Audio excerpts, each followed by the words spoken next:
Bonjour, bienvenue à tous dans cette nouvelle émission intitulée l'Instant Sport. L'Instant Sport, c'est un rendez-vous hebdomadaire durant lequel je vous présenterai les actualités sportives incontournables de la semaine. D'ailleurs, n'hésitez pas à vous abonner à la chaîne et activer les notifications pour être au courant des toutes dernières vidéos. On arrête de parler et c'est parti!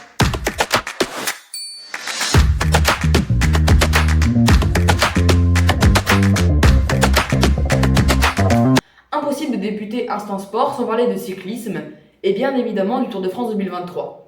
La grande boucle a démarré cette année au Pays Basque, en Espagne. La première étape, un parcours en boucle autour de Bilbao, nous a réservé une surprise de taille à l'arrivée. Le Britannique Adam Yates, membre de l'équipe UAE Emirates, dont Tadej Pogacar fait partie, a remporté cette étape. Mais ce qui est insolite, c'est que son frère jumeau, Simon Yates, faisant partie de l'équipe Jayco Alula, est quant à lui arrivé en deuxième position. Une victoire surprenante qui a comblé de bonheur ses deux frères, ne courant pourtant pas dans la même équipe. Lors de la deuxième étape, reliant Vitoria à Saint-Sébastien, longue de 208 km, un Français du nom de Victor Lafay s'est imposé, en s'échappant du groupe d'arrivée à seulement 1 km de la ligne. Il convient de souligner que l'équipe Cofidis n'avait pas remporté une seule étape du Tour depuis le Tour de France 2008, il y a 15 ans. L'étape 3, qui a fini en sprint à Bayonne, a été remportée par Jasper Philipsen, de l'équipe Alpecin. Après la troisième étape, Adam Yates est toujours le maillot jaune, son dauphin est Tadej Pogacar, et Simon Yates occupe la troisième place du podium.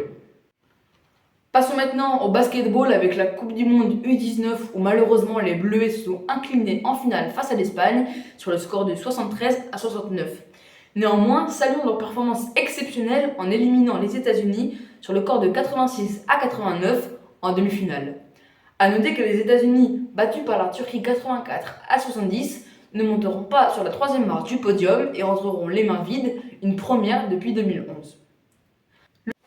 Des matchs de championnat de football Euro Espoir ont eu lieu. Les Bleus nous ont fait de belles performances mais ont malheureusement été éliminés dès le quart de finale par l'Ukraine sur le score de 3-1.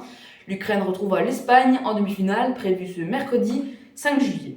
L'autre demi-finale opposera Israël qui s'est qualifié en battant la Géorgie au tir au but et l'Angleterre, victorieuse 1-0 contre le Portugal en quart de finale.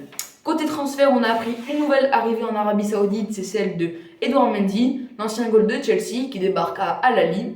Le défenseur international français Lucas Hernandez nous a également confirmé son départ du Bayern de Munich après la signature d'un contrat avec le Paris Saint-Germain de 3 ans pour une valeur totale de 3 millions d'euros. On apprend également l'arrivée du bleu Marcus Thuram à l'Inter de Milan. En Formule 1, Max Verstappen continue d'impressionner. Après sa victoire au Grand Prix d'Autriche, il enchaîne sa 5e victoire consécutive cette saison. Le pilote néerlandais de l'équipe Red Bull a déjà remporté 7 des 9 Grands Prix disputés cette saison et reprend donc une avance considérable au classement du championnat du monde de F1, visant un 3e titre consécutif.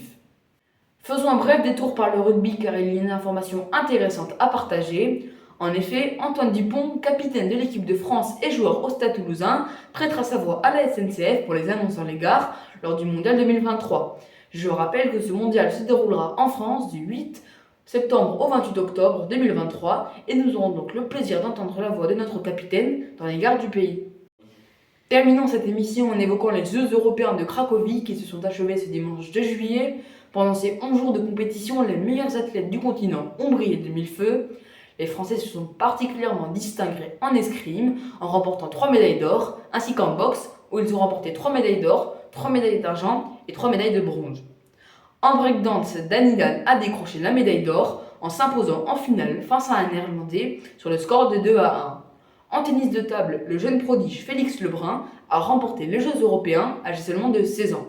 Saluons également la performance de son frère de 20 ans, Alexis, qui a fini à la 3e marche du podium.